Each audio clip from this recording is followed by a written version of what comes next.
Olá pessoal, tudo bem? Estamos começando mais um episódio do F Carreiras, o podcast oficial da FK Partners, a maior escola de mercado financeiro do Brasil. Aqui quem fala com vocês é Pablo Camargo, sou um dos sócios e professor aqui da escola e tenho o prazer de conversar hoje com a Suzana Vescovi. Tudo bom, Suzana? Tudo bem, e você, Pablo? Tudo ótimo. Se apresenta para os nossos ouvintes. Bom, pessoal, obrigado pelo convite de estar aqui participando aí dessa conversa com a FK Partners. Meu nome é Suzana Vescovi, eu faço a parte de RI da Perfin Asset, já estou no mercado financeiro há mais ou menos uns 10 anos e sou formada em engenharia. Bacana, você é engenheira? Sou. Legal. Mais uma engenheira no mercado financeiro. Mais uma engenheira no mercado financeiro. Bom, eu também sou engenheiro. Bacana. Suzana, vamos voltar então. Por que você escolheu a faculdade de engenharia? É uma história interessante até, porque eu sou engenheira de alimentos, então são pouquíssimos engenheiros de alimentos que eu encontrei até hoje no mercado financeiro, né? Mas assim, contando um pouco da minha história, eu entrei na faculdade de engenharia de alimentos, né, por gostar muito de matemática, física, química, na ideia você tinha a perspectiva de trabalhar numa grande indústria, né, de alimentos.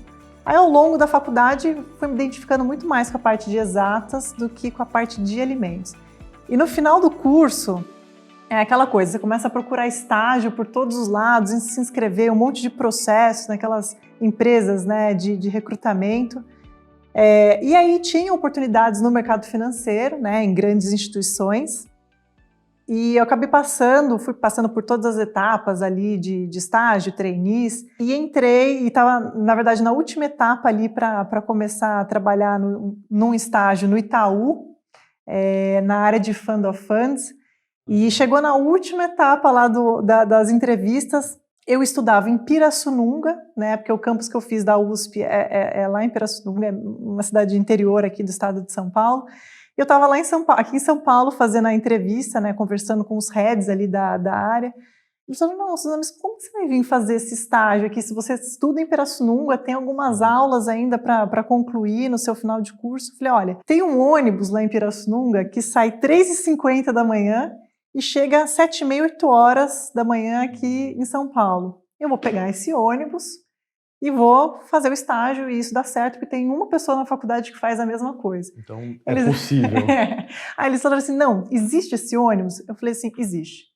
Então tá bom, obrigada, foi ótima a entrevista. Eu falei, acho que eles gostaram, né, da minha proatividade de ter que sair tão cedo assim da cidade onde estudo para conseguir fazer o estágio. E aí acabei passando nessa vaga por um processo de muitas pessoas, né? Passei para começar a trabalhar lá no Fund of Funds do Itaú.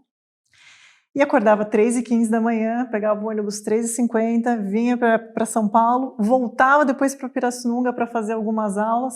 Então, assim, foi um início de mercado financeiro assim, bem conturbado, mas que foi, assim, acho que foi essencial mostrar a minha força de vontade, né, para começar num desafio assim, de logística, mas numa oportunidade que era excelente. E a partir disso eu comecei a trabalhar no mercado, tive outras experiências também aí em outras instituições. Legal. Você é de São Paulo? Na verdade, eu sou de Campinas. Tá. Eu estudava em Pirassununga e aí hoje eu moro em São Paulo e meu trabalho sempre foi aqui. Você pôde estagiar a partir de que semestre, a partir de que ano na faculdade? Na verdade, a maioria das faculdades, aqui hoje acho que está um pouco mais restrito, né, o estágio para as universidades aprovarem, mas na minha época eu tinha uma matéria que se chamava estágio 1 e estágio 2, então eu tive a oportunidade de ter 2 semestres, né, fazendo estágio, a faculdade aprovava esse estágio, você podia fazer ao mesmo tempo que as matérias, e aí eu conseguia concluir o curso, né, com matérias e esse estágio. Só que na época, diferente do que a gente está vivendo hoje, não tinha essa coisa de Zoom, aula virtual, era presencial, então tinha lista, né, de chamada nas aulas, então tinha que ficar fazendo esse trânsito Pirassununga-São Paulo. Quantas vezes por semana você fazia esse trânsito? Eram 2 vezes por semana que eu fazia. Os outros dias eu ia de Campinas, São Paulo, para conseguir fazer o estágio também. Entendi. Então, você tinha aula 2 dias por semana lá? Como é que era? Eram 2 dias por semana, porque eu já estava finalizando o curso. Eu Certo. tinha aula de quarta-feira à noite e de sexta-feira à noite. Então, Nossa. E sábado de manhã também tinha aula. De eletrotécnica. Completamente quebrado mesmo. Mas assim, valeu muito a pena, né? Acho que mostrou uma força de vontade aqui do meu lado, né? Era uma vaga excelente. Então, na época que você está começando no mercado, você não sabe muito bem quais são as vagas legais, né? Então, acho que valeu a pena meu esforço. E você fez isso durante quanto tempo, esse estágio? Foram 6 meses. E aí você se formou? Aí eu me formei. E foi contratada lá e aí, mesmo? na verdade, eu fiquei como estagiária por 1 ano, né? Não tinha a vaga para contratação. E aí eu fui para o BTG Pactual, onde eu fiquei mais ou menos uns 2 anos e meio, quase 3 anos. Então você não foi efetivada no Itaú? Não fui. E no BTG você foi para que área? Eu entrei na parte de back-office, de fundos. Tá. Né? Lá no BTG tem essa cultura de você começar, né? Fala um pouco disso. Eu acho assim, é excelente, né, esse tipo de pensamento de alguns bancos. Você começa assim de uma área que é mais operacional, né, mais desafiadora em quantidade de trabalho, aprende a mexer em sistema, cálculo de cota, tributação dos fundos, liquidação, né, via clearing, CETIP, B3, né, hoje tudo uma coisa só. E aí você começa a ver esse dia a dia, né, e acho que consegue ter uma visão um pouco mais ampla, né, do que acontece. Então, se você é um gestor que você só escolhe ações, né, tem toda uma parte operacional por trás para fazer aquela operação se concretizar. Se você é uma pessoa que vende um fundo, tem todo esse passo antes, né, de escolher a ação, de ter o operacional para liquidar a operação. Então, você começa ali da parte do back-office, entendendo mais ou menos como é que funciona, né, essa parte mais quantitativa, mais numérica, e vai abrindo possibilidades aí para você ver o que realmente você gosta, né, para escolher outros direcionamentos na sua carreira. Legal. Você estava numa vaga de front office, por assim dizer, lá no Itaú, correto? Isso. E foi para uma vaga mais operacional de back-office no BTG. Você aconselha alguém a fazer isso? Aconselho. Até quando eu vejo a minha situação hoje, né, a minha carreira, essas passagens, né, por diferentes áreas, elas me deram uma força assim, para conseguir entender qual é o processo que tem por trás, né, a parte operacional, a parte de seleção de fundos, quem são os gestores. E como comercial hoje, eu consigo até resolver alguns problemas operacionais para os clientes. Então, eu me sinto assim, talvez uma profissional mais completa, né, por ter tido experiências distintas, né, e chegar numa carreira onde você está mais consolidada. Com certeza. Eu acho muito bacana isso. Eu acho que é muito importante. Se você tiver essa oportunidade, assim, eu não tenho a menor dúvida que a Suzana é uma profissional muito mais completa do que se você tivesse apenas trabalhado no front office, porque é um todo, né? Não é só uma parte. Uma parte depende da outra. Então, assim, se você tem a vivência completa, você tem muito mais substância para, como você mesmo comentou, resolver problemas operacionais do cliente, que no final do dia, poxa, ajuda muito no relacionamento com ele no dia a dia. Muito legal. Você ficou quanto tempo lá nessa posição no BTG? Fiquei mais ou menos uns 1 ano e meio na parte de fundos e mais 1 ano e meio na parte de equities, né, que eu fazia a parte de back-office e middle-office da corretora. Então, assim, uma dinâmica um pouco diferente, né? Uma coisa é operações via fundos, outra coisa é a operação ali de comprar ações ali no mercado, né? Um pouco mais rápido. Você tem os IPOs todos que acontecem, que você tem que acompanhar. Então, acho que assim, tive essas 2 experiências, foi super enriquecedor.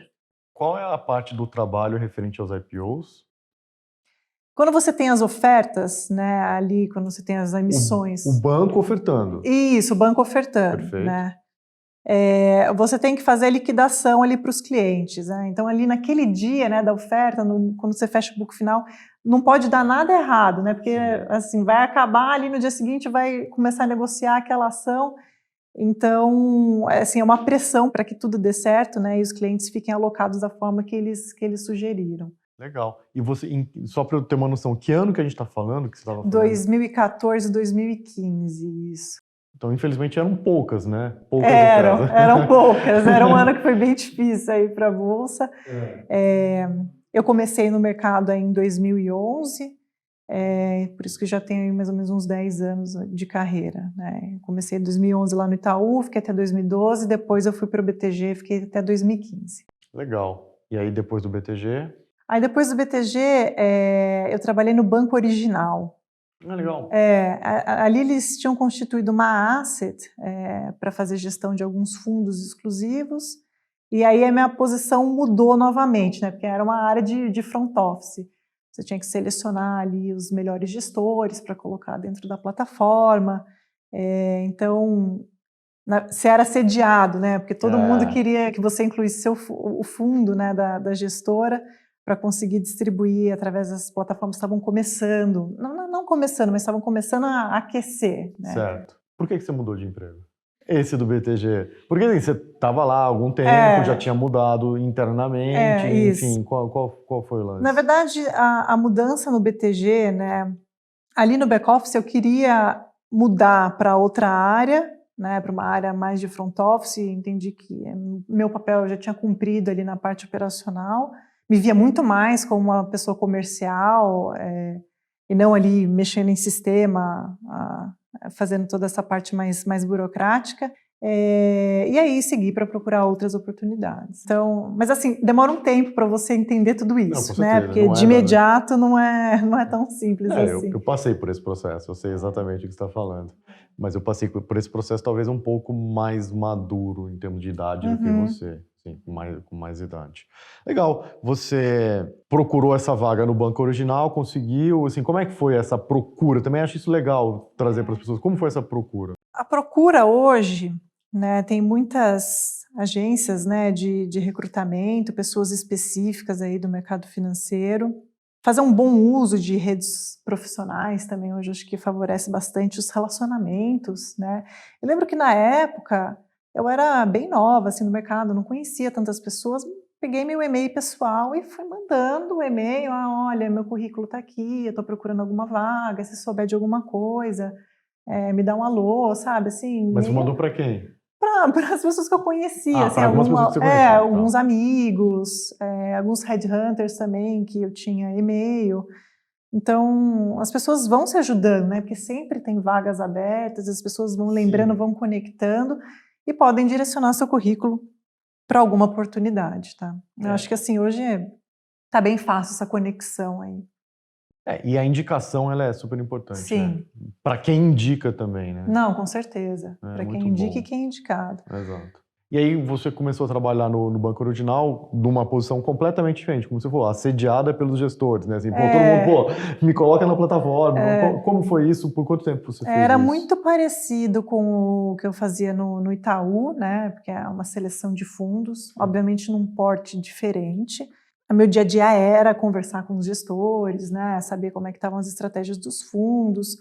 Na verdade, na época, a plataforma a gente não colocava todos os fundos, mas os principais de cada estratégia. Ela queria se diferenciar dessa forma, né? Vou ter poucos fundos, mas os melhores. Não o que a gente tem hoje, que é praticamente todos os fundos do mercado.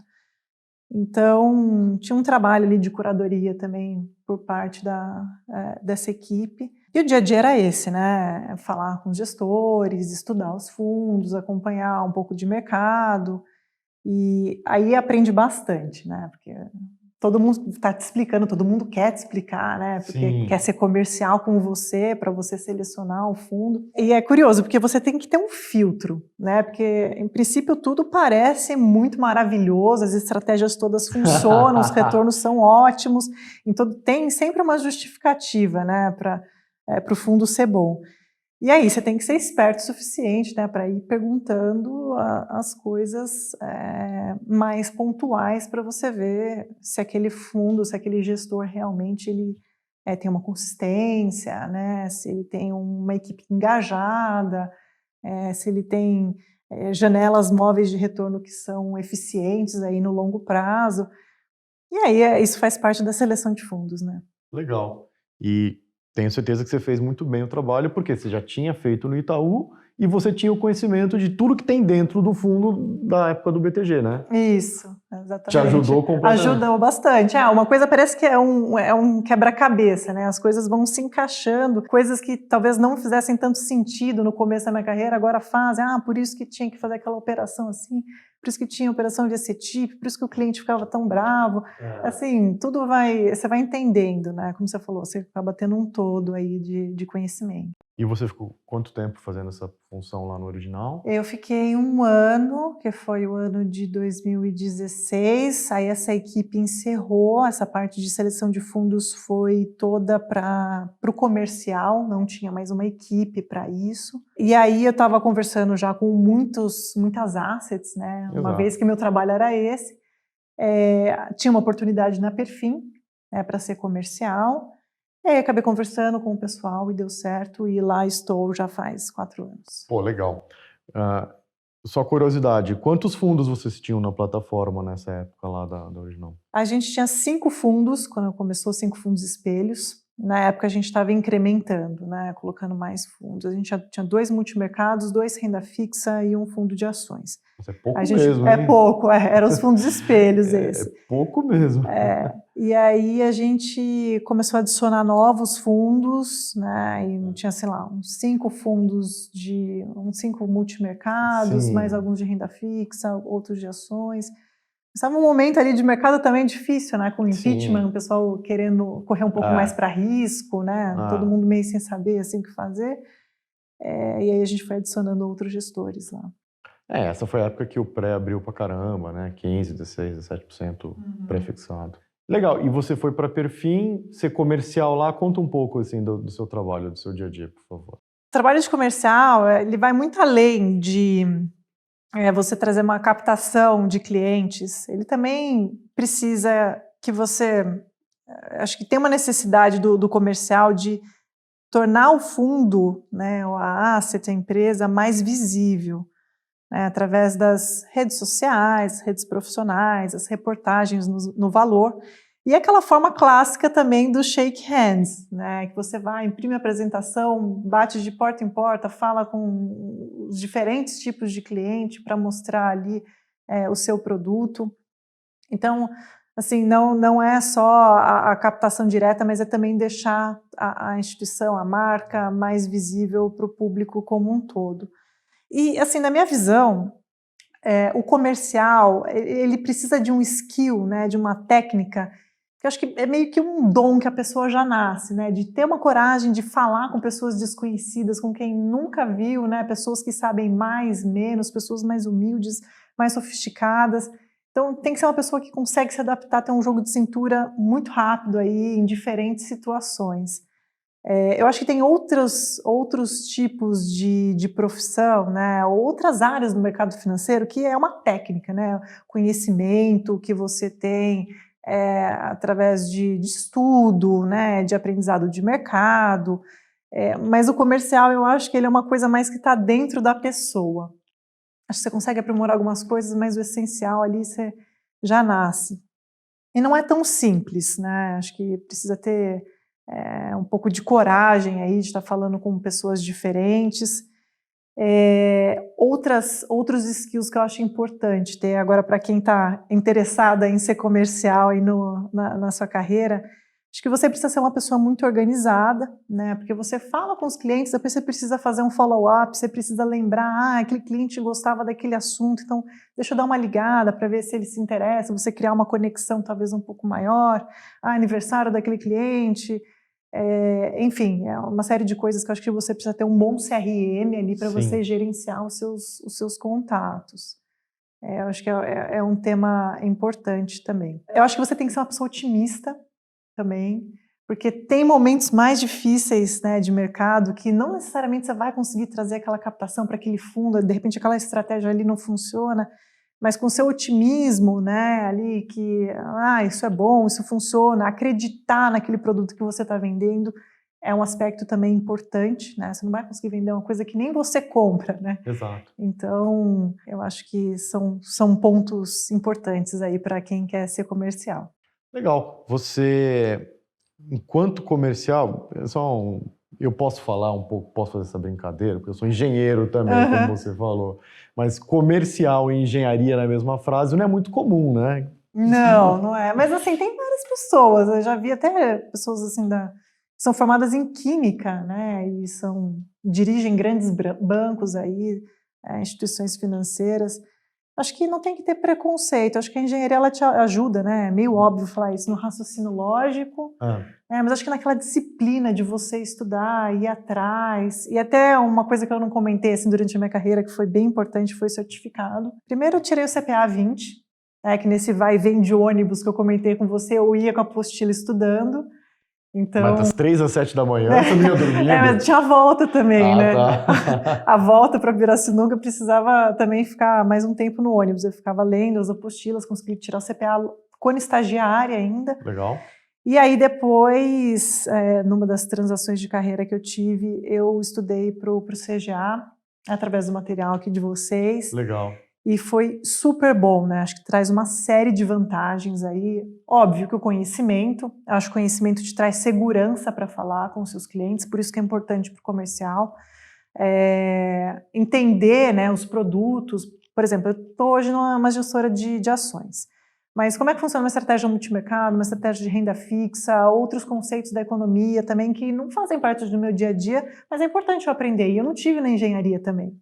Então, acho que assim, acaba sendo um complemento de tudo. E assim, você também usa na sua assinatura, né? Um marketing pessoal, né? Eu tenho lá no meu LinkedIn, na minha assinatura do meu trabalho. Exato. Então, de repente, você tem uma receptividade maior, né? Falar, aquela pessoa ali é CGA, ela é CFA, ela é CPA, ela entende um pouco mais aí do mercado que a média, né? Pelo menos as pessoas pensam assim. O certificado ele funciona bem como como você mesmo comentou, um cartão de visita que todo mundo entende. Todo mundo sabe o que você sabe quando você está lá, vírgula CGA, né? Espera-se de você um conhecimento que você tem. Exato. Eu acho muito bacana isso. Não, e assim, mesmo não fazendo a gestão, né, do portfólio, eu acho importante, assim, em outras áreas, você também buscar, né, a certificação, por mais que eu não vá estar ali no dia a dia, mas ela complementa o seu conhecimento. E você está muito mais preparada para, como você falou, o cliente vai perguntar, pô, por que eu perdi dinheiro? Sei lá, por conta de A, B, C, D. Isso. Até quando eu fui fazer a prova do CGA, eu tirei o certificado em 2019, né, os 2 módulos.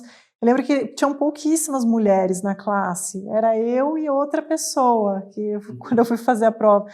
Eu falei, poxa, por que tem que incentivar mais as pessoas a tirarem, mais mulheres a tirarem a certificação, né? Tão bacana. Aí, uma vez me ligou uma menina do Paraná que estava interessada em estudar, Legal. queria saber, me mandou uma mensagem no LinkedIn. Eu fui incentivar a pessoa a estudar, tudo. Então, acho que eu queria transmitir aí para as mulheres tirarem a certificação aí CGA, que é um diferencial super grande isso. Na hora de uma entrevista, na hora de falar com o cliente, no seu dia a dia, enfim, é uma série de vantagens. Infelizmente o número ainda é bem menor do que deveria ser. Assim, eu dando as aulas, eu noto isso. Assim, uma sala com 40, 50 pessoas, você vai ter 5 mulheres, em torno de 10%, assim, em média. E deveria ser maior.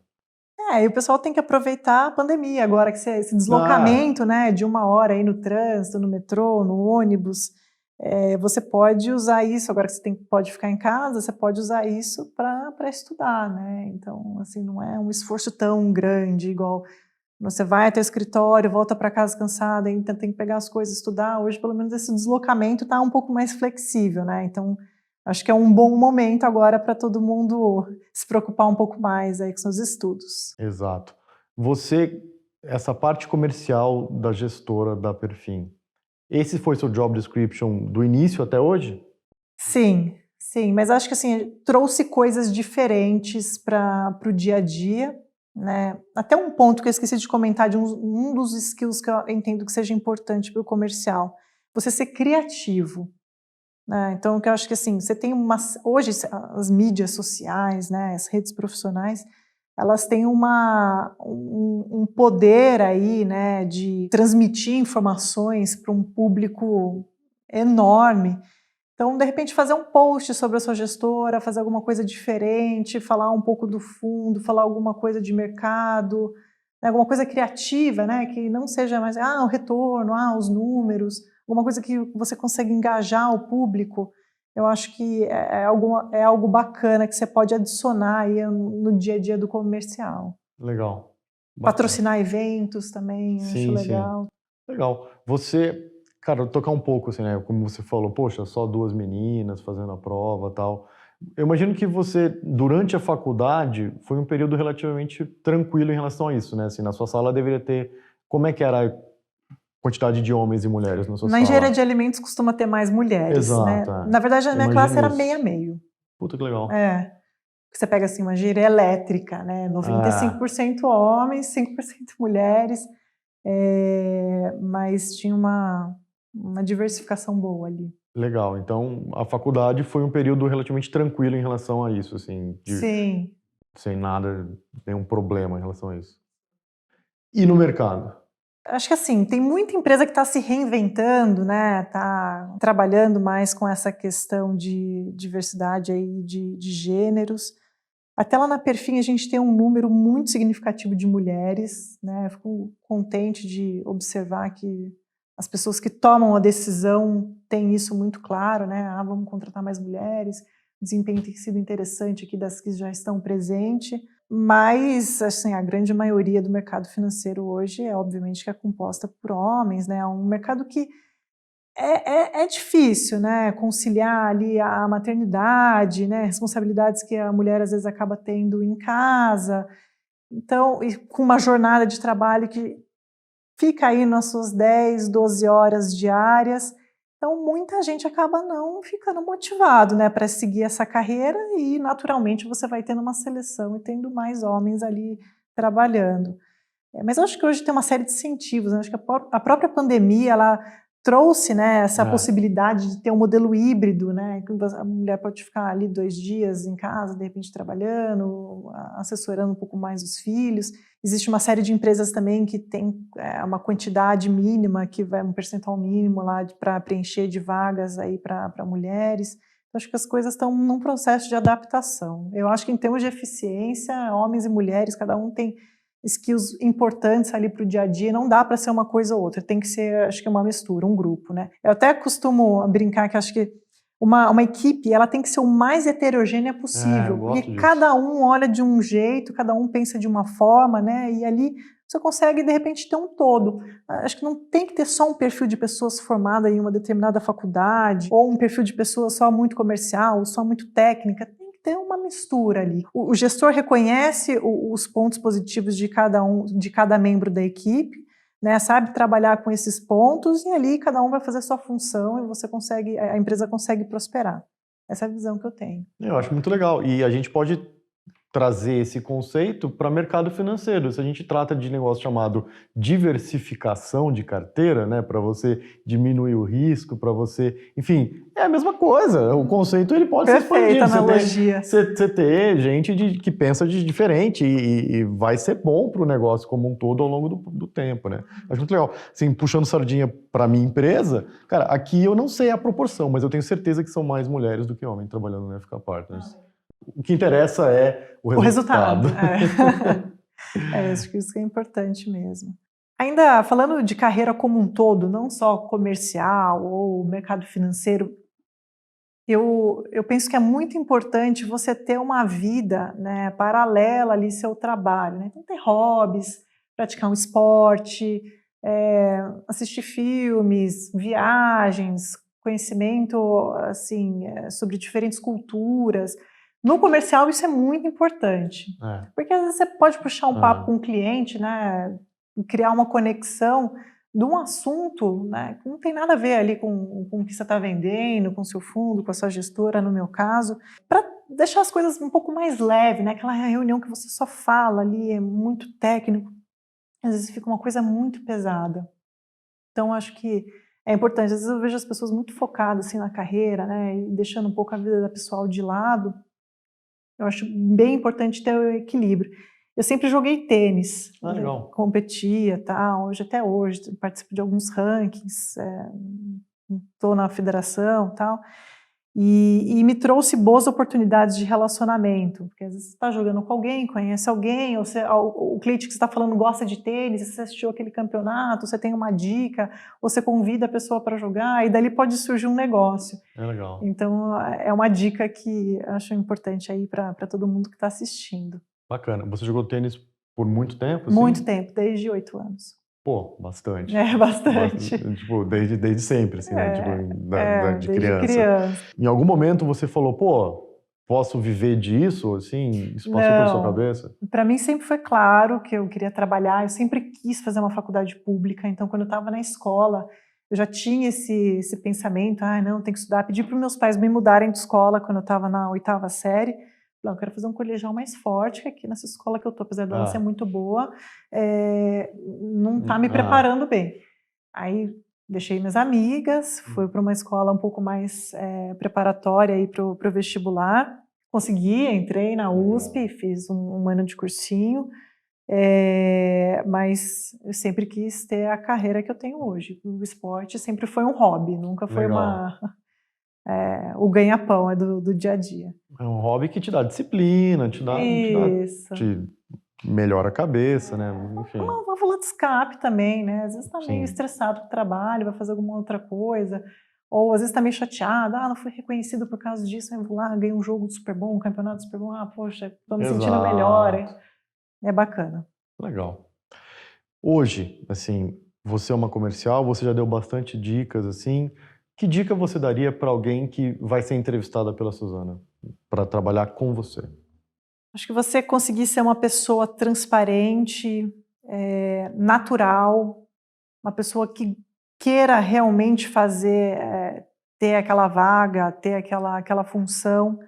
É uma pessoa que tenha hobbies, uma pessoa que esteja disposta a aprender, que reconheça erros e consiga trazer aprendizados também ao longo da sua vida. Acho que são esses os pontos importantes. Parte técnica, para uma pessoa que está começando, acho que ela não precisa ter, né? Se é uma pessoa que sabe aprender, vão ter outras pessoas que vão poder ensinar. Eu acredito muito nisso. Que acho que assim, a equipe tem que ajudar uma pessoa nova assim, que está entrando na área, na empresa. Tem aquele negócio de proatividade da pessoa ir buscar, né, o conhecimento. Hoje tem internet, tem tanta coisa, tem livro, tem certificado, tem um monte de coisa. Mas acho que a equipe pode dar uma ajuda, pode direcionar, porque às vezes larga meio, a pessoa, deixa a pessoa se virar ali. Então, acho que isso eu acho que é importante, os mais sêniores ensinarem pessoas novas. Então, tem que ser uma pessoa que queira aprender, né, que tem essa capacidade, essa vontade também. Hoje, na sua equipe, tem alguém, é você sozinha fazendo o seu trabalho? Tem alguém trabalhando com você? Como é que é? Somos em 3 pessoas na área comercial, a Carolina Rocha, que ela é CEO também da Perfim, mas faz a parte comercial também, tem a Roberta, que acabou de ser contratada. Mas os gestores Só mulher, também, né? são mulheres. Mas a gente tem mulheres também na parte administrativa, na parte de jurídica, na parte de finance, tem uma quantidade boa lá. Então acho que é isso, a gente se divide ali, acho que não só os comerciais fazem esse trabalho de comunicação com os clientes, mas os gestores também, às vezes as pessoas do operacional conseguem trazer algum contato, acho que assim, todo mundo ajuda ali na captação de clientes. Você indicaria livros sobre comercial, sobre vendas, assim? Alguma coisa que você acha que é relevante? Sim, eu estou lendo um livro, acho que até estou um pouco atrasada, porque todo mundo já leu esse livro, né, que é Como Fazer Amigos e Influenciar Pessoas, né, acho que é um clássico, acho que é importante ler. Acho que ele traz bastante dicas, assim, e elas são objetivas, que é mais importante, mas acho que a dica mais importante que traz nesse livro, que eu acredito, mesmo antes de ter lido... Qual o seu nome? O nome, eu sempre fui boa de nome, assim, de gravar, mas assim, se preocupar com a pessoa, né, mas de uma forma sincera e não artificial, porque às vezes a pessoa ela quer ser tanto comercial, né, que ela acaba sendo um pouco forçada, e tem uma linha tênue, né, entre você ser natural, você ser forçado e até inconveniente às vezes. Então acho que esse é um aspecto muito importante. Acho que é um livro que traz boas dicas, mas como eu falei, né, leia coisas diferentes também, né? Por exemplo, Revolta de Atlas, é um livro que o pessoal voltou a falar agora nesses últimos dias. Bacana você ler, né? Não tem nada a ver como comercial, mas é uma história que gera discussões.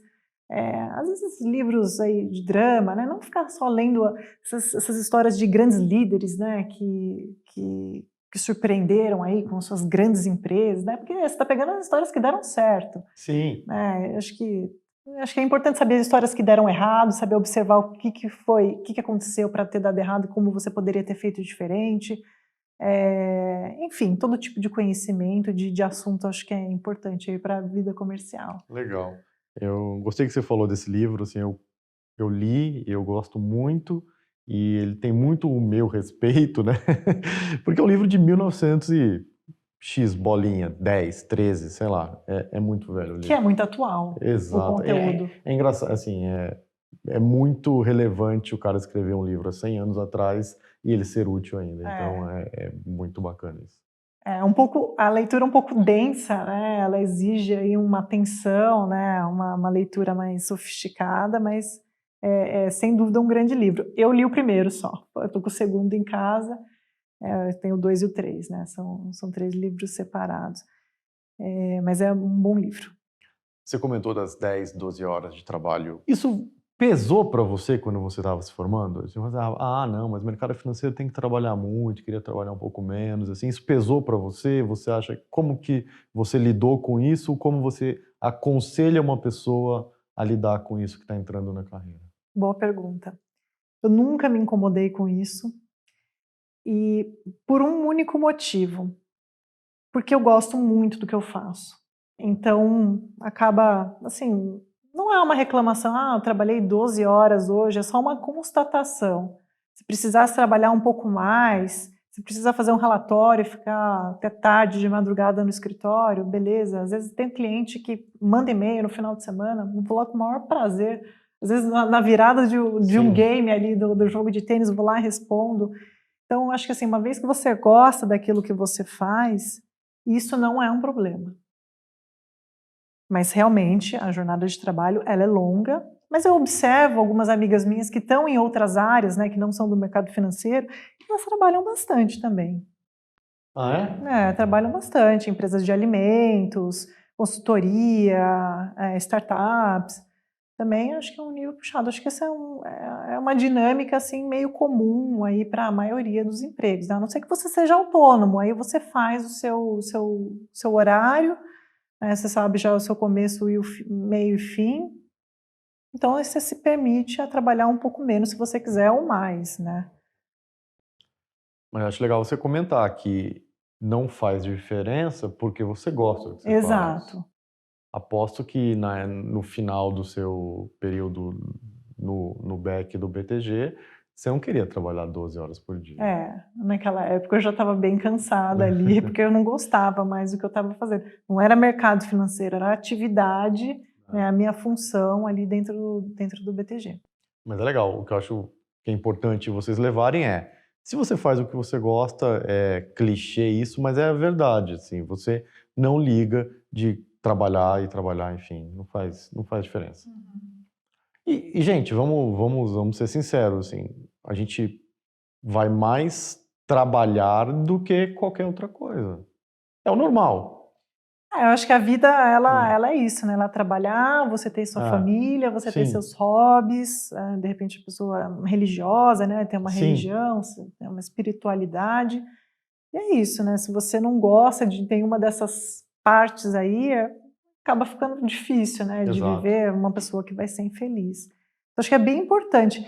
E assim, para as pessoas que estão começando a carreira, acho que não tenham medo de arriscar, de repente trocar, não gostei, mas tenta ter certeza, né, daquela decisão que você está tomando, mas você se permite a ver outras possibilidades. À medida que você vai ficando um pouco mais velho, para você tomar uma decisão, né, de uma carreira diferente, às vezes você já tem família, né, seu salário já está ali comprometido com alguns custos, aí fica um pouco mais difícil. Exato. Dá uma dica, tem muita gente que está vendo a gente, está ouvindo a gente, está acompanhando o podcast, que investe. O que você olha para escolher um bom gestor? Acho que um bom gestor ele tem que ter algumas poucas coisas que eu acho que já o retorno, né, a performance dos fundos já vão ser consequência.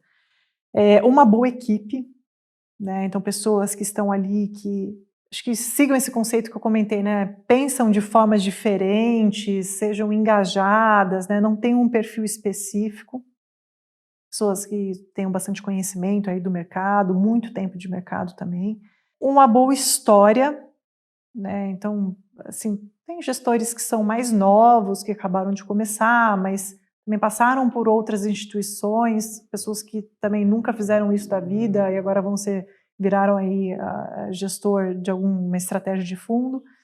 Então, eu prefiro os que tenham um prazo um pouco maior, né, já passaram por diferentes ciclos econômicos, políticos, setoriais, tiveram grandes aprendizados, né, perdas e ganhos, eu acho que é importante. Outra coisa que é importante escolher, né, se aquela estratégia ela funciona para aquele mercado, né, então assim, de repente você está num momento de menos risco, né, você vai escolher um fundo que é extremamente arriscado, talvez não seja esse o perfil ali do investidor. Então, eu acho que você tem que olhar dessa forma também. Eu acho que esses são os 3 pontos, né, e tem a parte quantitativa, estou falando mais qualitativo aqui, mas aí seria a performance, né, se aquele investimento ele é consistente no longo prazo, se ele vai funcionar para você, se a liquidez dele ela funciona ali para a sua carteira, né, se ela é mais restrita, se ela é mais curta, mais longa. Eu acho que são esses, assim, falando de forma bem genérica aí para os telespectadores, acho que são os fatores importantes. Aí tem outras coisas muito mais técnicas que dá para a gente se aprofundar aqui, né? Olhar uma volatilidade, você pegar o desvio padrão ali do investimento, enfim, uma série de métricas que dá para a gente discutir. Suzana, conta pra gente como é um dia de trabalho seu, como é uma semana de trabalho.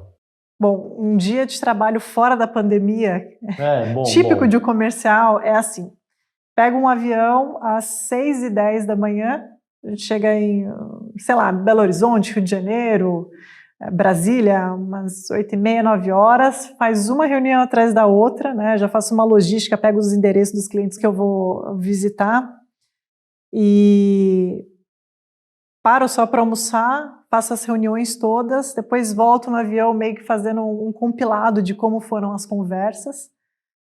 Chego de volta mais ou menos umas 10h da noite, dia seguinte vou para o escritório, mando a apresentação para todo mundo, que geralmente eu só imprimi e mostrei lá fisicamente, então mando a apresentação, faço uma conexão, deixo meu e-mail à disposição para tentar manter esse relacionamento. E aí falando de apresentação, que eu acho que é um ponto importante que eu não tinha comentado aí para a função comercial.